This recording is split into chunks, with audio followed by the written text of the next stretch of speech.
there's a lot have been said. I don't want to reiterate what our colleagues are saying, but I do want to stress several things. First, Ethnic Studies here rocks. It totally rocks.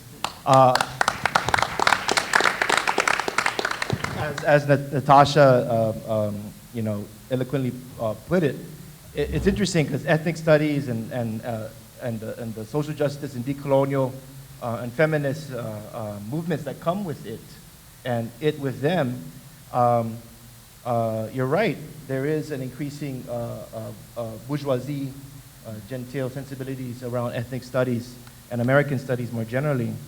But I do want to just flag two things in response to Ty's call around directions, but also what are we doing or what are we researching in terms of coalitional issues.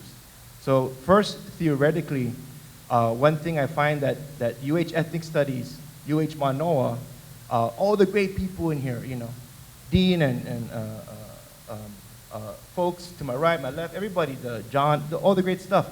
Manoa is an epicenter for the theorization of militarism and demilitarization. And I was on a panel on Ferguson and race and Palestine a few weeks ago at UCLA. And I was on a panel of Black Studies scholars, Cheryl Harris, a bunch of other folks. And I don't know how I got involved. I asked, person A, hey, how come I got involved? I don't know. I asked person B, how come I don't know? I was like, okay, let's talk story.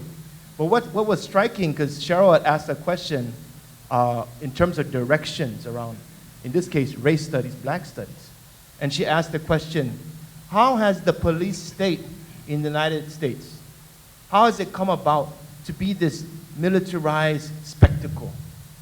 Why is it that when a community protests in Ferguson, and Ferguson is a metaphor for just all these communities where the police state and military state collude, why is it where someone goes out to protest peacefully, that person or people are met with bulletproof vests, with tanks, with M16s, with Uzis? And so Cheryl asked this question, right?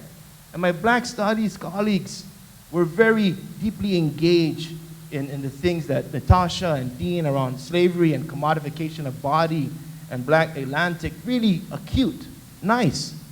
But there was a lacuna, a vacuum around militarization. So when I brought the issue, Kanaka Maoli demilitarization, people in the audience chuckled and laughed. And there's a polite racism to that laughter. And there's a kind of a kindred of attempted solidarity in that laughter. There's a lot of things in that laughter. But hey, I'm gonna play it cool. I wanna try to work out this discussion. And so I think one thing that Manoa, Ethnic Studies, and others here can contribute to the continent is this very theoretically and engaged understanding of militarization, demilitarization. That's one. And then in terms of coalitional politics, hey man, you do what you can with what you have. You do what you can with what you have.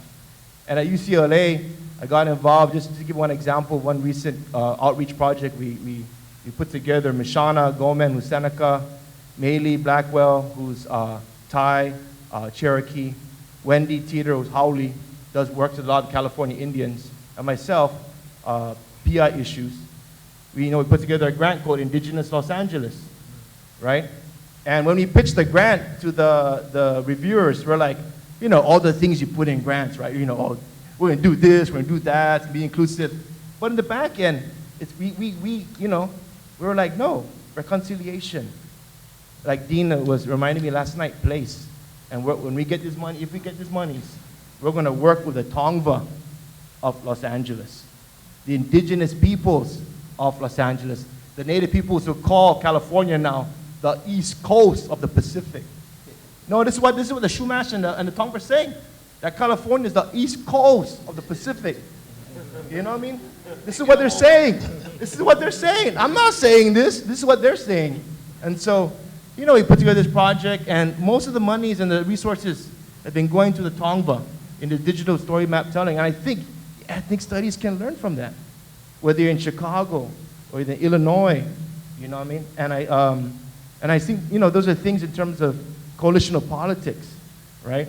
And so we had a preliminary meeting the other day with the Navigators, Shumash, Tongva, and we had Mario from Sacman Chamorro Navigator. And so tomorrow, before we had, everyone's eating, I was barbecuing, and so I told Mashana, I said, hey, we're not going to bring the community folk and treat them like object in this forum. Let's have some meeting, which we've been doing. Let's have some meetings, have some food and stuff. And so we had this barbecue. Mario pulls me to the side and he says, hey, Keith, I got good news to tell you. I'm like, what's the good news? And he goes, the San Diego Maritime Museum has commissioned the Sacramento to escort the El Salvador into San Diego Bay a month or two from now. I'm like, what's the Salvador? And he's like, it's the replica of the 1492 Spanish galleon, right? And then, I'm like, I'm kind of like, that's what you do when you do community organizing, you're working with the people. Right, you're working with the people who have their own different ideas. And, he's a military man, he retired. But you know what, he's one of the future morals, making canoes. One of the older guys, just doing it, just trying it, just going out there. And so I'm like, Salvador, Spanish conquest. I'm like, oh my God, this is gonna explode. This community gonna explode. And so, Mario goes up there and, he acknowledges the Tongva and Cindy, who was there, a bunch of people. And then he says, he goes, oh, community, we're bringing the Salvador. The Sacramento is gonna, bring him in. And I'm like, oh, I'm just like bracing myself, I'm like, oh my God. I don't know what's gonna happen. And then Cindy, who represents the Tiat Society, who says we're East Coast Pacific, she gets up and she goes, Mario, thank you for the invitation. Because he had invited her to go on the Sacramento tomorrow to, go on the boat, the canoe, into San Diego Bay. But she says, but Mario, I have to tell you, I might come there with bows and arrows aimed at the Salvador. Then she goes to Mario, but don't worry, we use rubber tips. And you know what, in that space, I think of like, the kind of indigenous encounters we have on an everyday basis. And indigenous howling, all these other kind of encounters, my community Chukis, right? And I was like, these are the things, this is the kind of magic that happens when you work with communities, right? It humbles you. It kind of says, this is what the older people are thinking. You're creating change. We're gonna have a public forum, and they're gonna share knowledge. You know what I mean? And it's not gonna be commodified. We're gonna have a good time. We're gonna eat, that kind of stuff. And so 2 takeaways. Manoa, Ethnic Studies is at the epicenter, the center of militarization, demilitarization studies. And a lot of us can learn from that in the continent elsewhere. And secondly, it's so beautiful when you work with the community folks. They drive you nuts. But hey, that's where the change happens. That's the only 2 I want to say. And thank you again for UH and Ty and everybody here. Thank you.